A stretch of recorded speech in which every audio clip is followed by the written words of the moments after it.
everyone, আজি অন্য এটা ভিডিঅ'লৈ আপোনালোকক স্বাগত জনাইছোঁ আৰু আজি এজন আলু এজন আহিছে মানে তেওঁৰ কাৰণে বনি আছে ইয়াত চিটি মাৰিছে মানে ভাত পাতি থোৱা হৈছে এইফালে মানে আলু কাটিলোঁ তাৰপাছত এইফালে দাইল ৰেডি এইফালে মানে নিৰামিষ ভোজী মানুহ এইফালে আমাৰ পনীৰ বনিছে দেই এইটো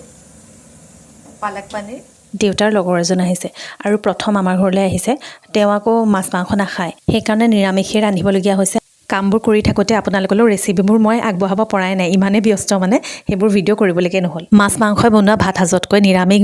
যদি বনোৱা হয় বেছিহে আইটেম বনাবলগীয়া হয় আপোনালোকৰ বা এনেকুৱা হয় নাই কি বনাম কি নবনাম এনেকুৱা নিচিনাই হয় আৰু আজি ভাত সাজত আছে পালক পনীৰ বনাইছে মায়ে প্ৰথমতে বনাই ল'লে আলুগুটি সৰু আলুগুটি শুকানকৈ ভাজিলোঁ তাৰপিছত এখন ভাজি বনাইছে মায়ে ব্ৰকলি আৰু গাজৰ দি এনেকৈ বনাইছে লগতে বনালোঁ ধনিয়াৰ এখন চাটনি আৰু চাটনিখন বনাই হোৱাৰ পাছতে ভাত বাঢ়িবলৈ আৰম্ভ কৰিছোঁ বেঙেনাও ফ্ৰাই কৰিছে মায়ে বেঙেনা ফ্ৰাই কৰি আছে বছৰটো আৰম্ভণিৰ পৰাই মানে আমাৰ এনেকুৱা ইজোৰা সিজোৰা আলহী অতিথি আগমন ঘটিয়ে আছে আৰু এনেকুৱা সৰু সুৰা মানে আমাৰ আয়োজন চলিয়ে আছে আৰু এয়া অলপ আমৰ আচাৰ উলিয়াই দিছোঁ ভাত বাঢ়িছোঁ আৰু বাঢ়ি হৈ গৈছে আৰু মায়ে সেয়া দেখিছে ন বাঢ়ি আছে আলহীক মই ডাইনিং টেবুলত বহাই এয়া ভাতৰ